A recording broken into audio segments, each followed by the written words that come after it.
Bienvenue à vous dans Finance et Éthique, l'émission qui vous parle de finance islamique. Aujourd'hui, on va parler d'une des opérations les plus critiquées en finance islamique, la fameuse opération de Murabaha. Pour ce faire, je reçois deux invités spécialisés sur le sujet, un notaire et un concepteur de produits financiers islamiques. A tout de suite.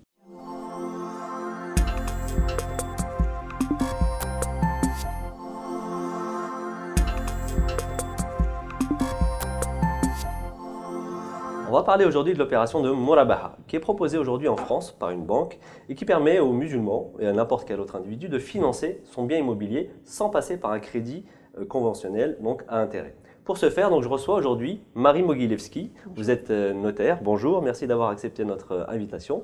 Vous êtes donc notaire à la Chambre des notaires de Paris. Et puis, donc, le financement immobilier, c'est votre dada, vous en pratiquez tous les jours. Et puis, depuis environ 1 an et demi, 2 ans, vous vous êtes également spécialisé dans le financement immobilier islamique. Je reçois également Amin Naïdaoud. Bonjour, merci d'avoir accepté notre invitation. Assalamu alaikum. Vous êtes donc diplômé en finance islamique depuis 2009. Vous faites partie d'une des premières promotions de l'Université de Strasbourg, donc, lorsque ce diplôme avait été lancé. Et vous travaillez également depuis quelques temps avec la société Easy 570, qui est spécialisée dans la distribution et la fabrication, la conception de produits financiers islamiques. En gros, en quelques mots, donc vous participez à l'élaboration des produits et des montages financiers, puis vous aidez les banques à distribuer ces produits. Alors, on va parler aujourd'hui donc de ce financement immobilier Murabaha qui fait l'objet de beaucoup de critiques. Donc, l'objectif, c'est d'essayer de décortiquer, de décrypter un peu cette opération. Alors, en quelques mots, Amine, pouvez-vous nous préciser ce qu'est l'opération de Murabaha? Alors, je précise quand même à nos téléspectateurs que cette opération de financement immobilier, objet de la discussion d'aujourd'hui, s'applique en France. Cette précision est importante parce que d'un pays à l'autre, le droit, la réglementation bancaire peut faire que l'opération va être légèrement différente. Alors on précise aujourd'hui donc que cette opération dont il est question ici, c'est telle qu'elle est appliquée en France. Alors en quelques mots, Amine, s'il vous plaît, pouvez-vous nous dire qu'est-ce qu'une opération de Murabaha? Alors le principal point sur lequel il faut s'attarder quand on parle de financement immobilier sous la forme d'un contrat de Murabaha, c'est vraiment en fait la mécanique qui s'opère dans l'opération. Donc on a en lieu et place d'un prêt d'argent donc muni d'une charge d'intérêt. Donc on va avoir une opération qui va être qualifiée au regard du droit musulman d'opération commerciale avec donc dans un premier temps l'acquisition du bien par la banque. Donc au lieu de prêter de l'argent au client pour que ce dernier aille acheter son bien immobilier, la banque va acheter elle-même le bien immobilier, devenir propriétaire et dans un second temps revendre le bien au client. Le client paiera une partie du prix au comptant, donc lors de la signature, il devient propriétaire à ce moment-là. Et ensuite, la partie du prix qu'il n'a pas payé lors de la signature, donc qui reste à payer, deviendra donc pour lui une dette vis-à-vis de la banque qu'il paiera sous forme de mensualité, donc pendant un certain nombre d'années. Donc aujourd'hui, on est sur des financements de durée sur 10 ans. Alors en quelques mots, pour résumer, la Murabaha est une opération d'achat-revente avec une marge bénéficiaire, avec la particularité dans cette opération, c'est que le prix de revient et le bénéfice, le profit généré par le vendeur, ici c'est une banque mais ça pourrait être n'importe qui d'autre, est connu donc des deux parties. Alors quels sont les principes islamiques importants à respecter dans cette opération d'achat-revente? Alors on pourrait, la Murabaha, il y a des livres qui traitent du sujet, donc on ne va pas forcément rentrer aujourd'hui dans tous les détails, mais les principaux aspects donc sont notamment donc la propriété. Il faut savoir que lorsqu'on parle de commerce, le point principal c'est la propriété, c'est-à-dire que les risques qui sont pris par la banque dans l'opération et qui viennent justement légitimer le gain qu'elle va percevoir, donc reposent sur le fait qu'elle soit pendant un temps propriétaire du bien qu'elle achète puis ensuite qu'elle revend, puisque pendant cette période de propriété, elle fait face à des risques et donc elle prend le risque de perdre de l'argent dans une opération, et c'est ce risque-là qui légitime également un gain en contrepartie. Donc l'une des règles principales à retenir ici, c'est qu'on ne peut pas vendre ce qu'on ne possède pas selon le droit musulman. À quelques exceptions près, quand un bien n'existe pas, il existe des contrats qui permettent de vendre quelque chose qui est à fabriquer ou à produire, mais ce n'est pas l'objet de la discussion. Mais quand un bien existe déjà, je ne peux le revendre qu'à partir du moment où je l'ai déjà acquis. Et donc cette règle s'applique à un banquier ou comme à n'importe quel vendeur. Alors justement, Marie, partant de cette définition, de ces règles-là, en comparaison avec un crédit conventionnel. Donc, comment est-ce que ça marche? Réexpliquez-nous rapidement. Alors rapidement, un crédit conventionnel, un prêt classique entre guillemets en France, la personne va chercher, enfin le client va chercher à acquérir un bien, il va signer une promesse de vente et en pratique, il va faire des démarches auprès d'une banque, n'importe quelle banque française, qui va lui accorder un crédit et il aura donc lui-même à acheter le bien. Il va se faire financer par la banque, il va lui prêter de l'argent et il remboursera d'une part des mensualités pendant une durée définie à l'avance et des intérêts. La différence avec un financement Mourabaha, c'est que, comme l'a souligné dès le début Amine, c'est qu'effectivement, en pratique, la banque qui va financer l'opération va acheter le bien à la place du client. Donc c'est elle qui va se porter acquéreur de la maison ou de l'appartement, puis par la suite lui revendre le bien avec un paiement du prix de vente par le client à la banque qui sera fait le jour de la revente, une partie, et le reste qui sera payable à terme au fur et à mesure de la durée du crédit vendeur. On appelle ça un crédit vendeur, entre guillemets, sur l'aspect juridique français. Alors justement, sur l'aspect juridique et contractuel, juste pour bien comprendre, alors dans un crédit classique, dans un crédit conventionnel, quelle est la relation contractuelle finalement avec la banque et avec le vendeur initial? La relation contractuelle entre la banque et entre la banque et le client. Et le client, d'accord. Elle est uniquement liée à un financement. Donc c'est uniquement un contrat de prêt. Qui peut être un contrat de prêt notarié, comme ça peut être aussi un contrat de prêt privé signé entre la banque et le client, et d'une certaine manière, le notaire ne verra jamais ce prêt qui sera signé. La banque peut très bien prévoir des mensualités directement entre le client sans passer par un notaire. Alors que pour le coup, le financement Mourabaha implique une relation de vente. D'accord, alors pour bien comprendre, donc, dans le crédit classique, la relation contractuelle est uniquement entre la banque et son client, donc c'est un contrat de prêt dans lequel il y a des intérêts, et la banque à aucun moment n'achète le bien objet finalement de la vente qui sera faite plus tard avec le vendeur. Et la banque n'aura quasiment aucune analyse sur le bien immobilier, alors que pour le coup, dans un contrat de financement Mourabaha, dans la mesure où la banque va acheter les biens, elle va avoir une analyse en amont, indépendamment de la relation de financement. Elle va avoir une analyse en amont sur l'aspect juridique de la propriété et du bien qu'elle n'aurait pas si elle faisait uniquement un financement sur l'opération. Alors effectivement, parce que l'une des remarques et des critiques qui est faite le plus souvent, c'est que l'opération de Mourabaha est un crédit à intérêt déguisé. Là, ce que vous êtes en train de nous expliquer, c'est que contractuellement, c'est fondamentalement différent. Les relations sont complètement différentes puisque la prise de risque est plus importante pour la banque qui finance une opération Mourabaha dans la mesure où elle achète les biens et elle les revend. Donc il y a une relation indépendamment de la relation liée tout simplement au remboursement du crédit vendeur. Il y a en plus une relation qui s'instaure de vendeur et acheteur, donc qui n'est pas la même en termes de prise de risque. Donc il y a bien deux contrats de vente. Deux contrats de vente qui sont distincts. Exactement. Et le premier contrat entre la banque et le vendeur initial. Tout à fait. Donc on va le voir un petit peu plus tard. Tout cela, ça a des conséquences financières également. Vente. Et un second acte de vente, pour parler dans le langage des notaires, c'est ça, si j'ai bien compris. Donc il y a bien deux actes de vente qui sont distincts l'un de l'autre. Et donc dans le premier acte de vente, il y a je suppose donc le premier prix. Exactement. Admettons la maison coûte 150 000 ou 180 000 ou 100 000 euros.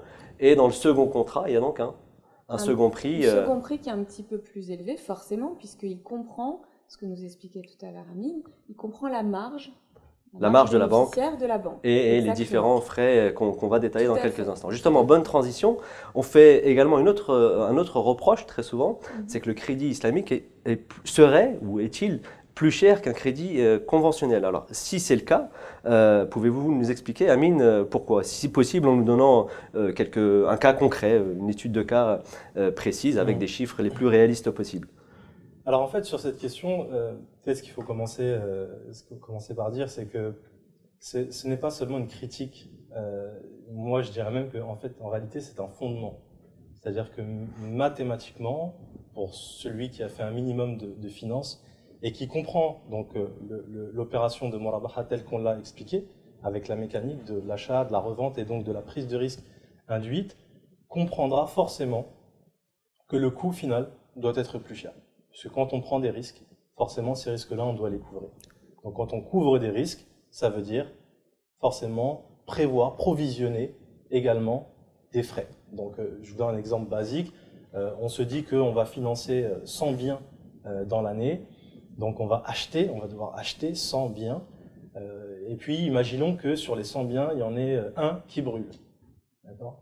Bon, s'il y a un bien qui brûle entre le moment où la banque achète et le moment où la banque revend, la perte est complètement supportée par la banque. Effectivement, parce qu'elle est la seule propriétaire. Parce qu'elle est seule propriétaire à ce moment-là de l'opération. C'est ce qui légitime son profit d'un point de vue islamique. Elle est seule propriétaire pendant les quelques mois qui sont prévus. Et ensuite, une fois qu'elle revend, le client est seul propriétaire, d'accord ? Parce que souvent, on confond avec l'opération de musharaka, qui est encore autre chose, une autre typologie de financement qui existe en finance islamique, mais qui n'est pas le sujet d'aujourd'hui. Et il faut bien préciser que l'ordre de la propriété est le suivant. C'est le vendeur qui est propriétaire avant que la banque lui achète. Lorsque la banque lui achète, la banque est seule propriétaire. Tout à fait. Donc, elle supporte seule les risques liés à la propriété. Et ensuite, lorsqu'elle revend au client, le client devient seul propriétaire. Donc, il n'y a pas de moment où la banque va être un copropriétaire avec le client ou autre. Ça, c'est un autre contrat. En précisant pour nos téléspectateurs que la propriété par le client final, elle lui est acquise immédiatement, elle n'est pas dépendante du paiement du prix. Exactement, c'est immédiatement lors de la signature, de l'acte de vente, la banque lui revend, que le client devient immédiatement propriétaire. Donc maintenant, pour revenir aux composantes, on va dire un petit peu chiffrées, et donc pourquoi il y a ce surcoût, j'ai expliqué dans un premier temps que la banque prenant certains risques, elle doit provisionner et donc calculer le prix de revente et donc la marge qu'elle va réaliser dans l'opération en tenant compte de ces paramètres-là. Et donc forcément, la marge qui va en découler va être plus importante que le coût d'un crédit classique, la charge d'intérêt, si vous voulez, dans un crédit classique. Donc ça, c'est mécanique, c'est mathématique, c'est logique. Maintenant, combien ? Parce que plus cher, ça peut être le double, le triple, voilà. Donc souvent, on s'effraie un petit peu par rapport à cette fixation de la marge. Alors aujourd'hui, si on prend un exemple, d'ailleurs, on a pris en fait les chiffres après la moyenne sur les opérations qu'on réalise actuellement.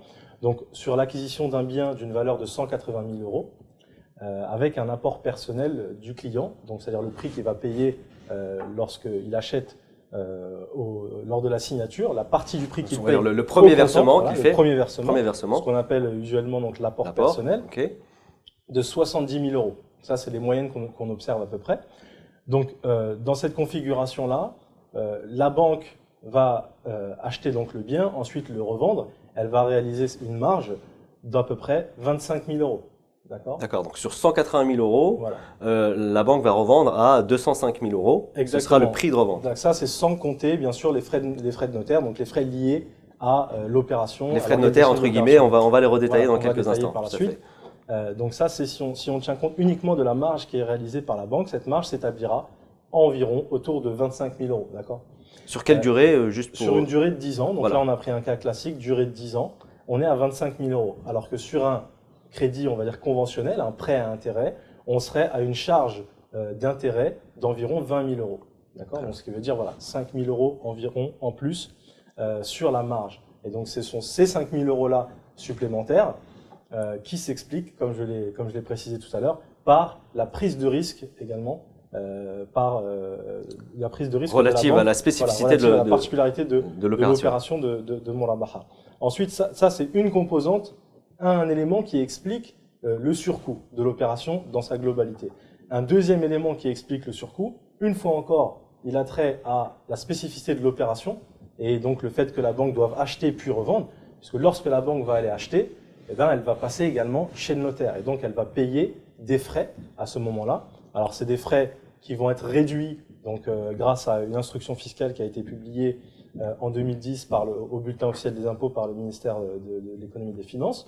Donc qui permettent d'avoir non pas une exonération, mais en tout cas une exonération partielle, des frais, au lieu de 6%. Des frais sur l'opération d'achat par la banque. Néanmoins, il va subsister c'est un petit reliquat à ce moment-là, qui va s'établir autour de 2,5 à 3%, d'accord, en règle générale, c'est ce qu'on observe, 2,5 à 3% du bien. Donc sur 180 000 euros, typiquement, on sera autour de 5 000 euros. D'accord. Très Donc, bien. c'est Juste 5 000 euros. pour bien préciser tous ces frais annexes, Marie, vous qui êtes donc notaire, juste pour bien les décomposer afin que les téléspectateurs les comprennent. Donc, lorsque la banque va acheter du vendeur les biens, donc la première vente, Première parce opération. qu'il y en a deux, la première opération, on aura des droits qui seront payés à l'État, des droits réduits, comme le soulignait Amine, puisque l'instruction fiscale a fait un tarif entre guillemets préférentiel, donc on aura des droits de 0,715 à l'État, plus 0,10 au conservateur, plus les émoluments de notaire de 0,825. Donc tout ça, ça fait une enveloppe d'à peu près 1,5%. Ça, c'est la première vente. En revanche, sur la deuxième vente, les clients vont payer des droits de mutation qui seront à un taux classique, dit classique. Donc là, pour le coup, ça sera un peu plus élevé puisqu'ils auront des taux autour de 7%. La seule chose, c'est que sur les 7%, l'assiette de calcul de ces 7% vont être faits sur le prix de revente. Sur le prix le plus élevé. Et Donc, comme le prix de revente comprend un certain nombre d'éléments, forcément, les coûts vont être un petit peu plus élevés par conséquent. Bien que, j'insiste, là aussi c'est une des faveurs de l'instruction fiscale de 2010, qui a mis en place les financements Mouraba en France, le prix de revente, donc le prix de revente par la banque au client, comprend à l'intérieur du prix de revente, certes, la marge de la banque, mais elle est déduite. C'est-à-dire que par exemple, si vous avez un prix de revente, pour reprendre l'exemple de 220 000 euros, si la marge bénéficiaire de la banque est de, je vous donne n'importe quel montant, 20 000 euros, on va dire par exemple, les droits d'enregistrement que vous payez, enfin les frais de notaire comme on dit, que vous payez lors de la deuxième vente, vont être calculés sur le prix de revente moins la marge bénéficiaire. Donc c'est quand même, ça reste quand même des faveurs faites par l'administration fiscale, mais malgré tout, ça revient un petit peu plus cher, très clairement. donc merci à Christine Lagarde d'avoir dépensé autant d'efforts à l'époque quand elle était ministre des Finances pour aligner tant que faire se peut, même si donc en définitive ce surcoût donc s'explique pour résumer par la nature de l'opération en elle-même, donc qui génère un certain nombre de frais et de risques pour la banque, donc une spécificité. Mutation, de frais de mutation. Plus voilà, des frais de mutation, etc. Donc on voit là aussi clairement une différence entre le crédit qu'on appelle usuellement crédit ribaoui, crédit conventionnel, par rapport à une vente mourabaha, finalement, qui revient à ce que vous appeliez chez les notaires un crédit vendeur. C'est ça, dans le sens du droit. Juridiquement, c'est un crédit vendeur. Juridiquement, c'est un crédit vendeur, donc il n'y a pas de prêt d'argent, Non. mais il y a plutôt une vente avec une facilité de paiement. Une vente avec un paiement à tempérament, enfin à terme. Pour compléter, au final, récapituler sur l'opération, avec l'exemple que j'ai donné, on aura donc deux composantes de surcoût, entre guillemets, qui seront d'un côté les frais donc liés à l'opération, et là encore une fois c'est la preuve que la banque va bien devenir propriétaire, donc on sera à peu près à 5 000 euros, et d'un autre côté, on a la prise de risque de la banque qui va devoir provisionner les frais liés à ces risques-là, donc ils vont s'établir ici un surcoût d'environ 5 000 euros. Donc 5 000 et 5 000, on arrive au global à environ 10 000 euros de surcoût dans l'opération par rapport à un crédit classique, en revenant aux bases que j'avais indiquées, à savoir sur un prix de 180 000 avec un apport de 70 000 euros. Et j'en profite, comme vous avez parlé de Christine Lagarde, je tiens quand même à préciser que avant que Christine Lagarde fasse ce pas, qui est un pas important, ce pas-là est également le fruit d'un gros travail, notamment donc, de l'association AIDIM, que je tiens à remercier et à féliciter pour le travail qu'ils font. Donc www.aidi2m.com. Je fais un peu de publicité, je me le permets parce qu'ils le méritent grandement. Et donc j'invite tous les téléspectateurs à visiter leur site internet et à les soutenir de manière à ce que ces résultats qui sont le fruit de leurs efforts, soient encore meilleurs à l'avenir, Inch'Allah. Alors, merci pour l'association EDIM que nous connaissons, effectivement. Alors, pour une autre critique qui est faite également souvent, c'est que finalement, le banquier entre guillemets islamique, aligne sa marge sur le banquier conventionnel. Là aussi, difficile parfois à comprendre pour le grand public. Alors, est-ce qu'on peut là aussi expliquer quelles sont un peu les causes de ce phénomène-là, de l'alignement de la marge du banquier entre guillemets islamique ou du banquier conventionnel qui fait un produit islamique par rapport à un crédit classique? Ouais. Alors c'est très simple. En fait, dans un calcul de marge ou dans un calcul de marge pour une opération quelle qu'elle soit, d'accord. Dès lors qu'on veut gagner de l'argent, on va calculer, on va tarifer notre produit ou notre prestation. Ça vaut pour n'importe quel business. On calcule sa tarification. Dans la tarification, on intègre des éléments classiques, c'est-à-dire qu'on va intégrer ses coûts.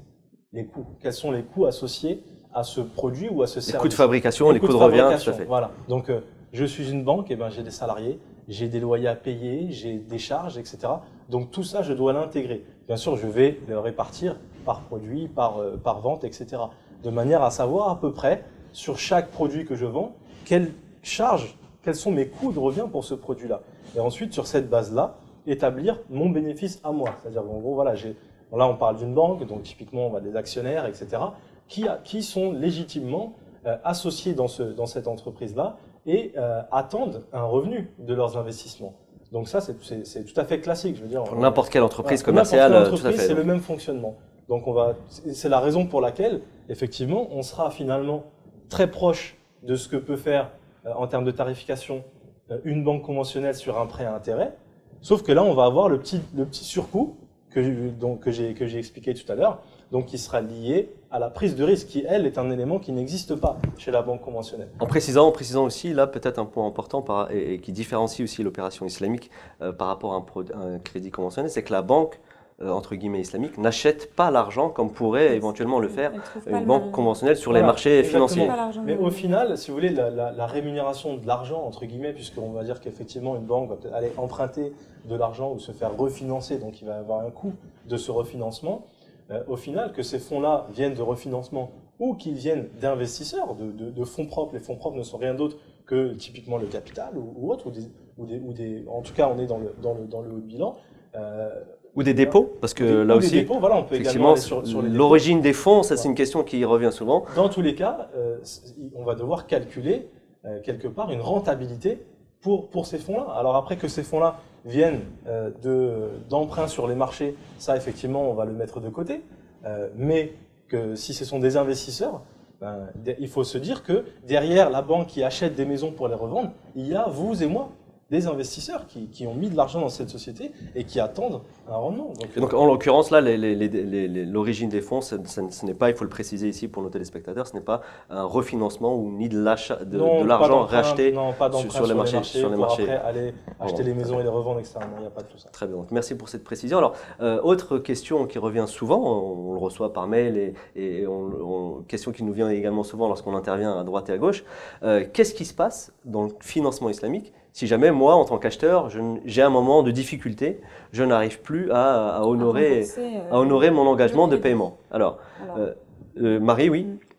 Ce qu'on peut dire déjà, c'est que là encore, il y a une différence entre le crédit classique et le crédit Mouraba, mais les banques vont de toute façon, même dans le financement Mouraba, prendre tout de même des garanties, même s'il y a une souplesse qui est liée aux prescriptions du Sharia Board, qui effectivement recommande aux banques qui vont financer à travers un financement Mouraba, d'avoir une forme de tolérance par rapport aux débiteurs. Cependant, contractuellement, on va prévoir, comme pour un crédit classique, entre guillemets, un privilège. Alors, ça s'appelle un privilège de vendeur, mais c'est comme une hypothèque. On inscrit, nous, notaires, sur le bureau des hypothèques, une garantie et une action résolutoire. Donc, ça permet à la banque, si elle n'est pas payée, de pouvoir demander soit la résolution de la banque, pour se payer, entre guillemets, les mensualités qui restent dues. Résolution de la vente. Voilà, résolution de la vente, donc elle récupère le bien. Soit, effectivement, elle peut, avec le privilège, faire la même chose, donc récupérer le bien. C'est ni plus ni moins ce qui se passe pour un crédit classique, entre guillemets, puisque si vous ne payez pas vos échéances de prêt et vos intérêts, la banque peut elle aussi saisir le bien au moyen d'une hypothèque. Sauf que c'est un privilège de prêteur de deniers pour être un peu technique. Donc voilà, donc effectivement, en pratique, le débiteur, même si on fait l'affaire, si la banque fait preuve de plus de souplesse, encore une fois, vis-à-vis de l'emprunteur, compte tenu de l'éthique musulmane, cependant, en pratique, il y a quand même des garanties qui sont mises en place, qui sont également islamiques en définitive. Islamiques, tout à fait, voilà, qui permettent effectivement de demander la résolution de la vente ou la récupération de la maison. Mais ce qui n'arrangera pas la banque au final, puisqu'elle sera obligée de retrouver un nouvel acheteur. Alors, dans le crédit classique, on retrouve cette notion de pénalité de retard. Est-ce qu'on retrouve également cette notion dans le crédit islamique, Amine?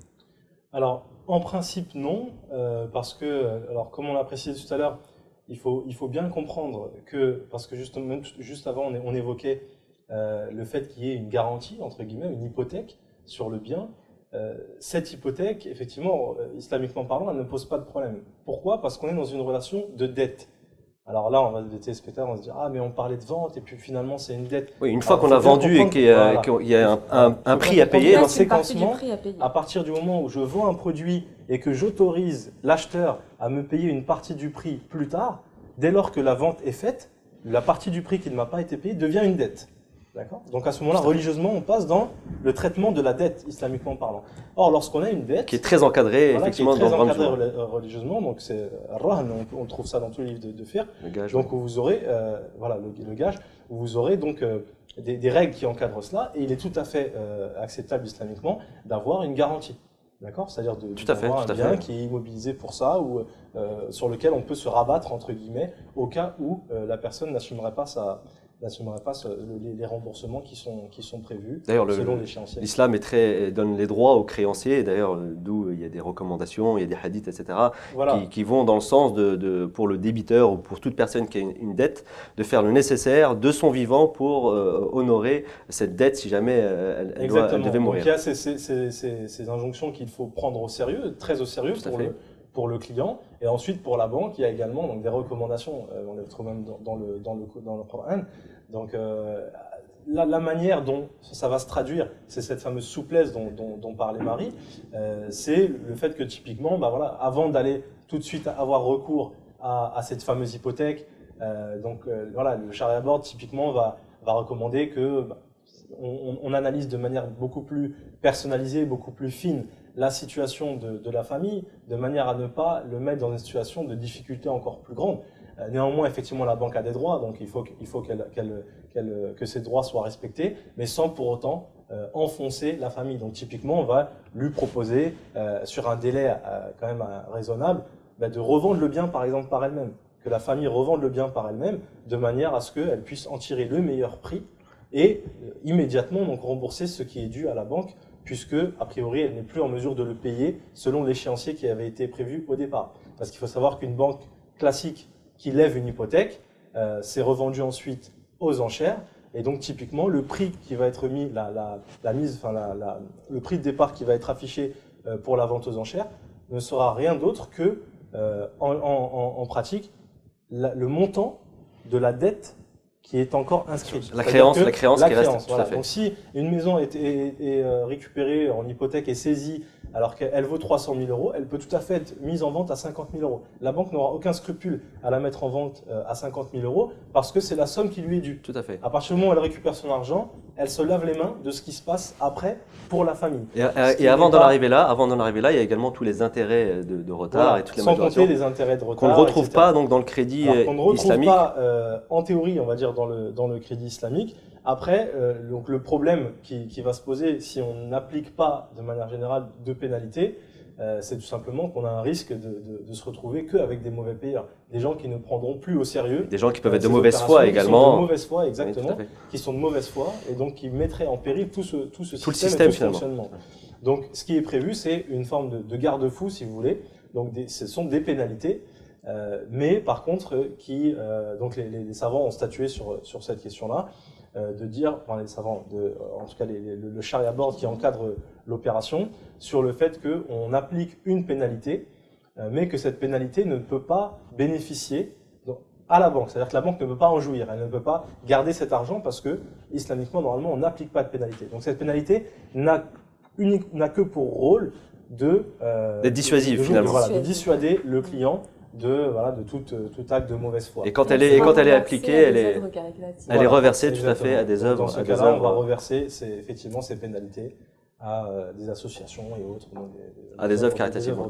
Pour résumer, donc le prix, une fois que la vente elle est faite, ne change plus. Alors si je veux rembourser par anticipation dans un crédit classique, alors dites-nous un peu comment ça se passe, Marie, dans un crédit classique. Dans un crédit classique, on peut prévoir dès le début, quand on monte le crédit auprès de la banque, un remboursement anticipé parce qu'on se dit, dans quelques années, je gagnerai un petit peu mieux ma vie, peut-être. Je pourrais rembourser au bout de 7 ans, au lieu de rembourser au bout de 20 ans. Et ça, c'est prévu et la banque prévoit dans la convention de crédit classique qu'un remboursement anticipé peut intervenir au bout de quelques années sans qu'il y ait d'intérêt complémentaire qui soit payé. Donc ça, c'est dans les crédits classiques. Et dans les crédits Mouraba, dans le financement Mouraba, vous n'avez pas la possibilité de le prévoir en avance. Donc le remboursement anticipé ne peut pas être prévu en amont. En fait, lors de la c'est plus signature précisément du contrat. une remise sur le prix initial Oui, voilà, il n'y aura pas, qui il y ne peut aura pas être pas prévu. de On remise. peut rembourser par Tout à anticipation fait. si on le souhaite. On avait prévu de payer en 10 ans Mais il n'y aura pas finalement. de diminution du prix. Voilà, il n'y a pas une tout à fait. révision, une revue à la baisse du Tout à prix. fait. Ni à la hausse d'ailleurs. Ni à la hausse, mais alors elle peut être à la hausse. Alors il y a la problématique de la difficulté, mais voilà, moi j'ai acheté, j'ai peut-être plusieurs investissements, je ne suis pas forcément dans la difficulté. Je donne un exemple comme ça, quelqu'un qui n'a pas, qui a plusieurs dettes et qui souhaite rééchelonner ses dettes. Alors dans le crédit classique, il va pouvoir renégocier peut-être à la fait. durée et du coup le Une taux. souplesse, une certaine Et une souplesse. Mm. Alors que dans le crédit Murabaha, là, si j'ai besoin de 2 ans supplémentaires parce que voilà, j'ai d'autres investissements à faire, comment ça se passe? Ce ne sera pas possible, tout simplement, puisque en fait, si vous Enfin, voulez... qu'est-ce qui ne sera pas possible pour être précis? Alors en fait, étant donné qu'on a, tout simplement Le prix de une revente. règle claire qui est que le prix est fixé lors de la signature. Alors si vous voulez, Donc là, dans avant notre la exemple, les signature, 225 000 euros. voilà, donc avant la signature, on peut très bien dire, j'ai acheté le bien à 180 000 euros. Si je te le revends et que tu me payes sur 5 ans, ce sera 190 000 euros le prix de revente. Si tu me payes sur 10 ans, ce sera 200. Et si tu me payes sur 15 ans, ce sera 210. Ça ne pose aucun problème. Dès lors qu'on le dit, Avant la vente. avant la vente, Avant la signature. et C'est une négociation sur le prix. voilà, et qu'on ait choisi l'option Avant avant de signer le contrat. Et donc l'option qui sera retenue, c'est celle qui sera mentionnée dans le contrat. Définitif. Et le prix est définitif. Donc on ne peut le revoir ni à la baisse, ni à la hausse. C'est-à-dire que si la personne vient payer avant, on s'est dit finalement, allez, ça sera 210 000 sur 10 ans, et que la personne vient au bout de 5 ans dire, bon, bah, je vais rembourser par anticipation. Je dis, ok, très bien, vous pouvez rembourser par anticipation, mais vous remboursez 210 000 euros. Pas 1 euro de moins. D'accord? Alors on pourrait croire, parce qu'on a un peu ce mécanisme classique qui se pratique dans les banques conventionnelles, où effectivement on va dire, voilà, on va négocier à l'avance, si je rembourse avant, bah, du coup vous me ferez une remise sur les intérêts, etc. Là, ce ne sera pas le cas. En tout cas, ça ne peut pas être prévu contractuellement. C'est à la libre discrétion de la du banque. vendeur, ouais, tout Voilà, à fait. donc si la banque qui est vendeur, effectivement, dit bon, bah, il est venu me rembourser avant, puis bon, c'est un bon client, etc.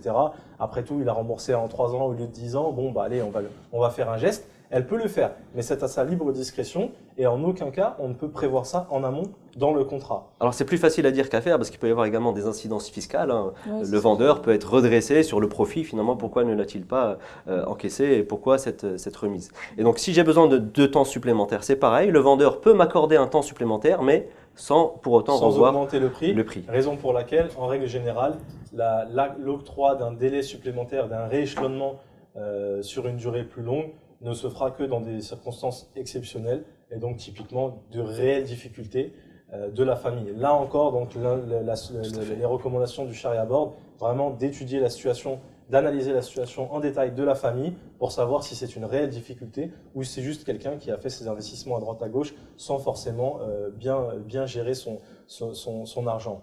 Et à ce moment-là, une fois également, donc forcément, le rééchelonnement ne sera pas illimité. On ne peut pas non plus venir dire je suis dans la difficulté, je veux passer de 10 ans à 30 ans. Bien sûr. Donc ce manque de souplesse finalement de l'opération de Murabaha peut également expliquer pourquoi une opération de Murabaha n'est pas vraiment adaptée justement pour des financements très long terme et que les spécialistes en finance islamique vont plutôt aller vers d'autres types de produits qui n'existent pas encore en France, mais typiquement, vous en avez parlé tout à l'heure, la musharaka dégressive qui est appliquée en Angleterre, mais pour l'instant en France, nous n'avons pas l'environnement juridique et fiscal qui permettrait donc d'aller vers ce type d'opération, en tout cas de manière assez simplifiée et entre guillemets industrialisée. Alors pour conclure, parce que notre émission arrive à sa fin, en 2 mots, Marie, vous qui êtes en relation donc avec la banque, mais également avec beaucoup d'autres notaires, aussi, avec les particuliers, comment ça se passe dans la vie de tous les jours? Vous avez fait près d'une centaine d'opérations avec les autres notaires quand vous leur parlez de financement islamique, etc. Dites-nous un petit peu votre expérience sur le sujet. Alors,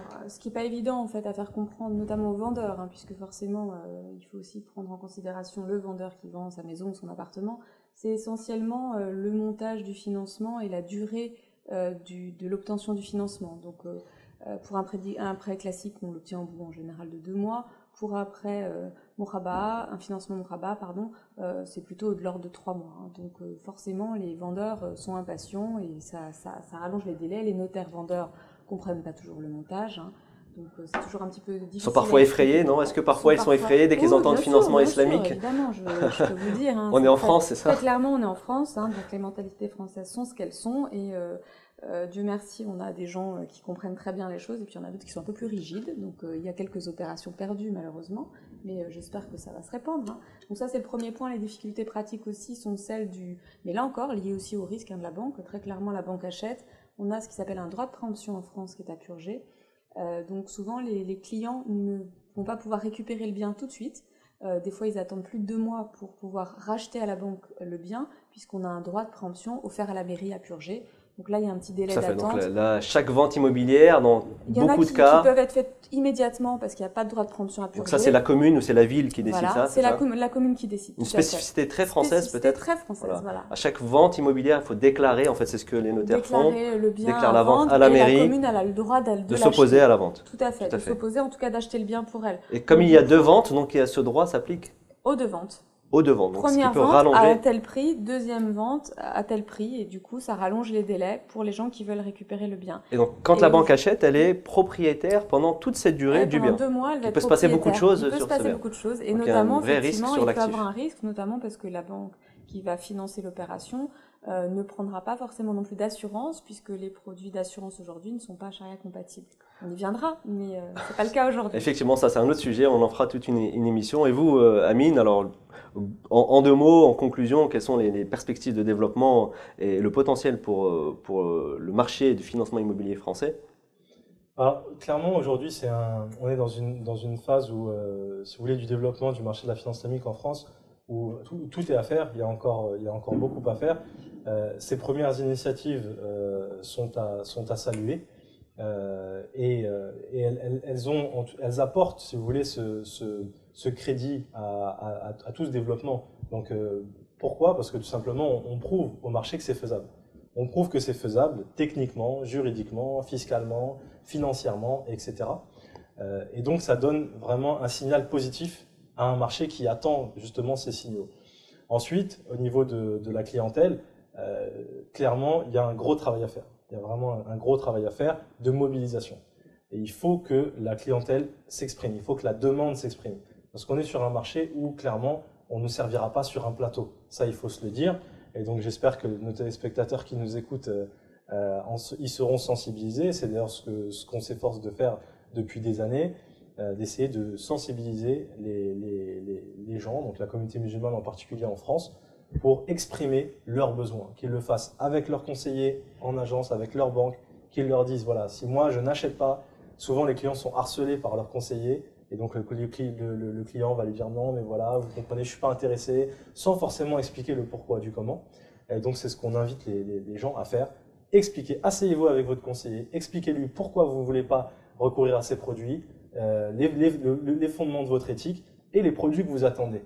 Et aujourd'hui, vous avez un exemple, c'est que ça se fait, ça existe, il y a les contrats, il y a les acteurs, il y a les professionnels, il faut juste faire le pas. Et pour ça, il faut encore une fois prouver aux acteurs en France que le marché est là et qu'il n'y a plus qu'à... Le marché est là, mais jusqu'aujourd'hui, il ne se manifeste pas suffisamment. Merci à vous d'avoir accepté notre invitation et donc d'avoir un peu éclairé notre lanterne sur cette problématique de la murabaha, le financement immobilier, qui est très critiqué. J'espère que les téléspectateurs y voient un petit peu plus clair. Donc merci à vous et puis à très bientôt pour une nouvelle émission. À bientôt.